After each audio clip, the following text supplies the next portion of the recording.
What's up, y'all? So the market is bullish again. Is it really?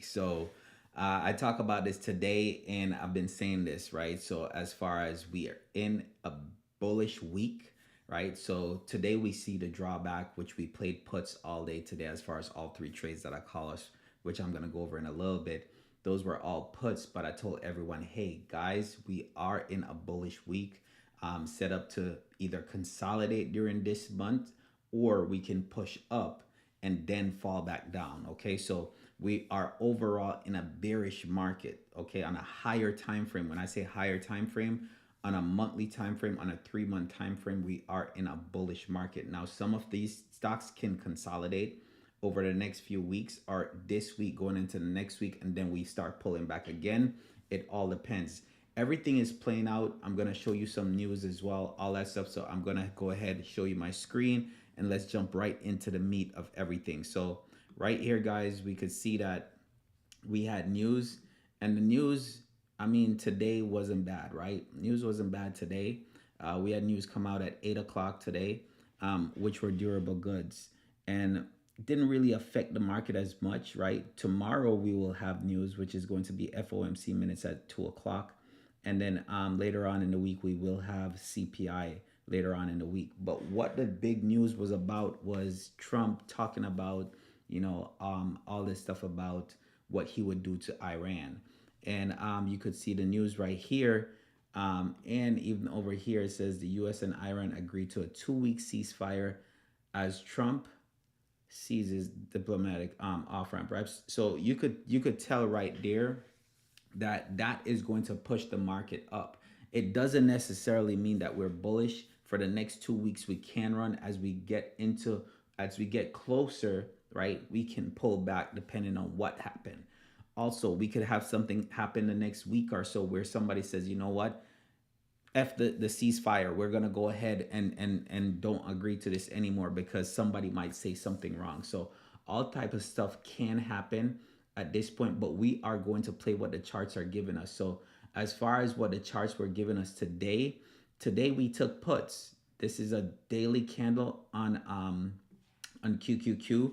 But what we saw in the beginning of the day, we saw where we open up, and I told everyone, hey, if we break the day low, we are getting in puts. So on the 15-minute time frame right here, we broke the day low as far as for puts right here.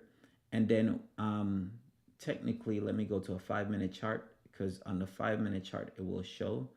Actually, let me go over, yeah, on the 5-minute chart it will show. So I'll show you on the 5-minute chart where I actually took the trade. So right here, and remember guys, I'm doing this trade. So on the QQQ trades, I'm doing these every call that I call out in my live session, in my VIP session. They're live trades, but the QQQs I'm doing in a specific account, and that account I started earlier this week with 1,000. And what my goal is, I call it the Elfrida challenge. Some people have small account challenge that they, yes, you could get 100% on a trade.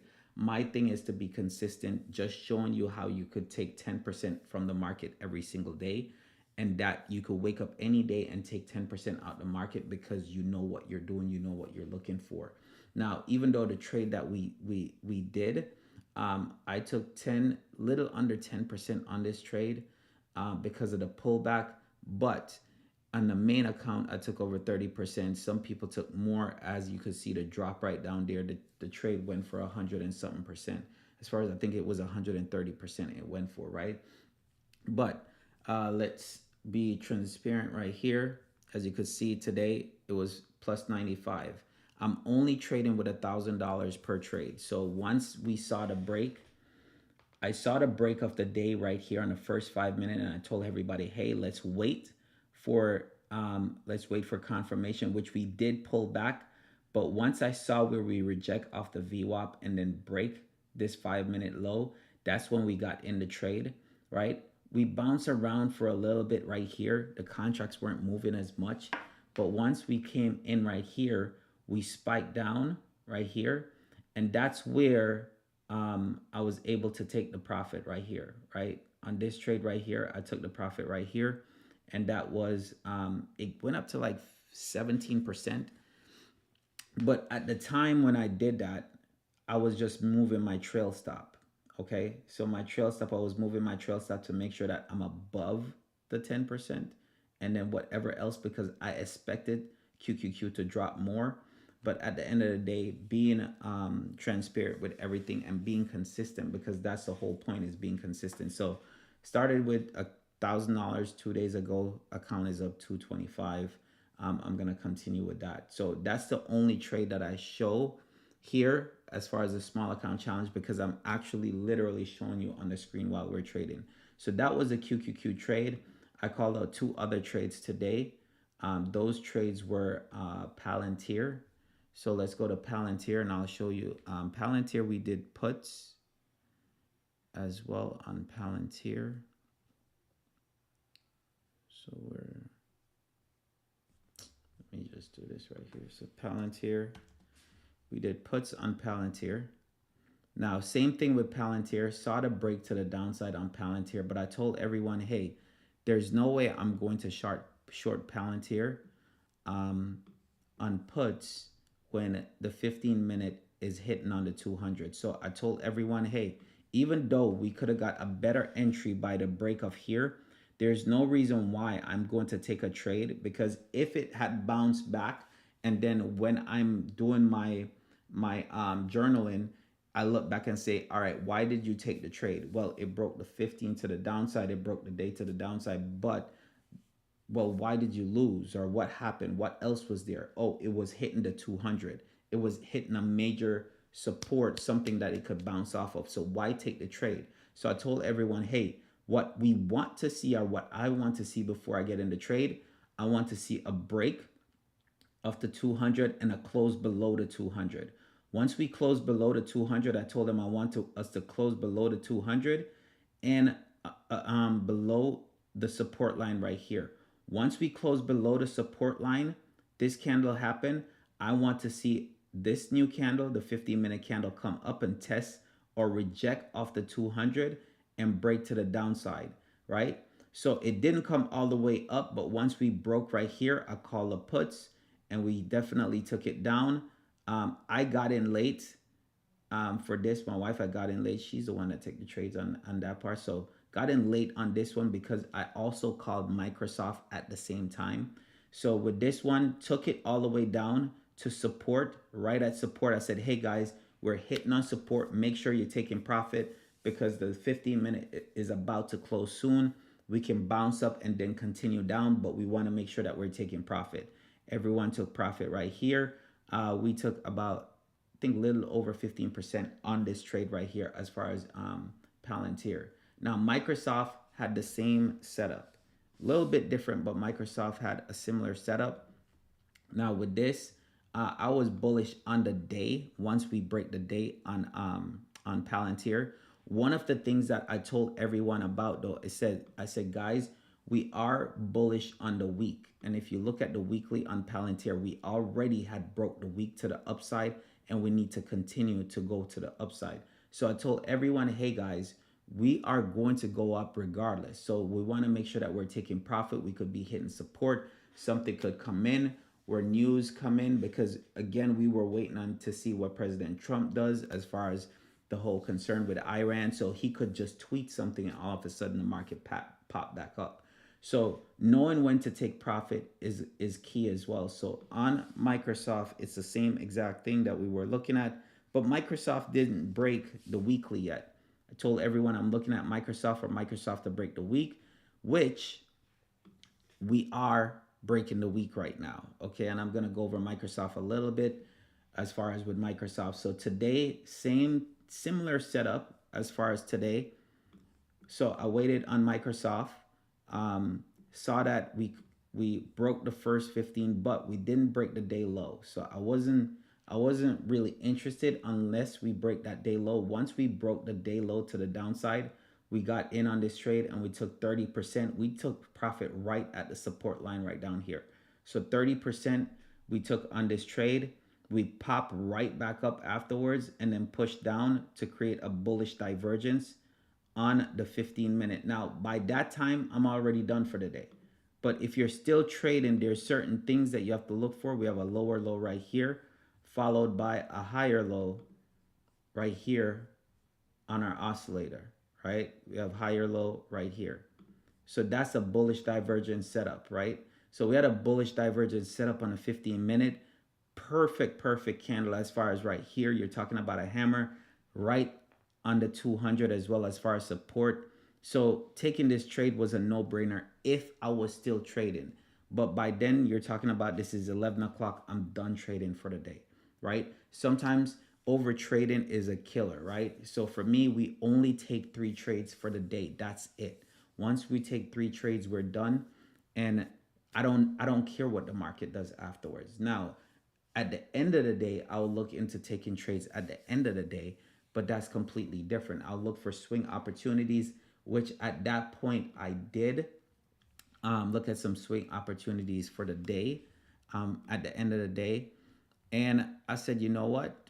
I am going to get, because of the candle for yesterday, I told everyone on the live yesterday, I said, hey, I'm looking for Microsoft to the upside, right? So today I was looking to trade Microsoft to the upside, but with the market coming down, with the break of that low, I took it to the downside. Now, this is the thing. We are in a bullish, just like I said, we're looking bullish. We didn't break the week yet, so we weren't completely bullish on the week, but almost all the major stocks broke weekly high. Okay, almost all the major stocks broke weekly high. So with that coming in, especially when I saw at the end of the day a candle like this, I took calls on um on Microsoft. So tomorrow those calls will be good, right? So I took calls on Microsoft going into tomorrow. Microsoft is now up $9 and change, almost $10. Now, I don't care what you bought. If you bought any type of swings for tomorrow, you should be up as far as tomorrow. Now, going into tomorrow, there's not much stocks I could say I'm watching because everything literally has gapped up. Tomorrow is going to be something to where you have to wait and don't be in a rush to trade because everything already gapped up. You're talking about QQQ right now is up 14 or $16. QQQ is up what? Look how much QQQ is up, $17. QQQ is up $17. Now, I was bearish on QQQ for the simple fact that again, we already broke the week to the upside. We did not hit target yet. So in a sense, we were bullish on the week. It's just a pullback, and people have to understand before the market goes up, it have to come down. There's had to be some type of pullback, which is what you're seeing right now. So market pullback today, then push back up for the following continuation on it. So tomorrow with QQQ, gap up at already $17. I'm looking to take puts. I want to see some type of rejection off of this tool 607 right here. Want to see some type of rejection off of that and then take it back down. Okay. But with market gapping up $15, $16, SPY, I believe, is up $14. Right.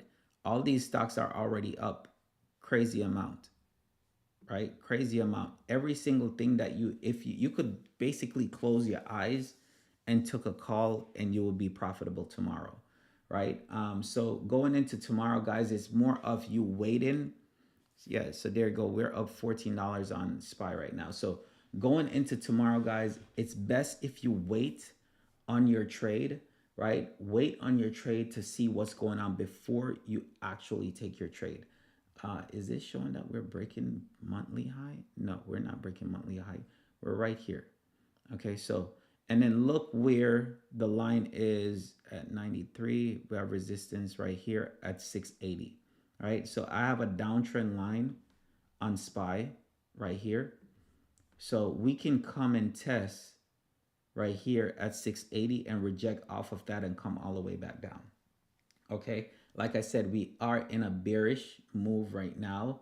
We're bearish on a higher time frame. Okay, for us to be bullish, we have to break back above 686 on SPY for us to be bullish again. So those are things that you have to look at on the higher time frame. We're bullish on the weekly time frame.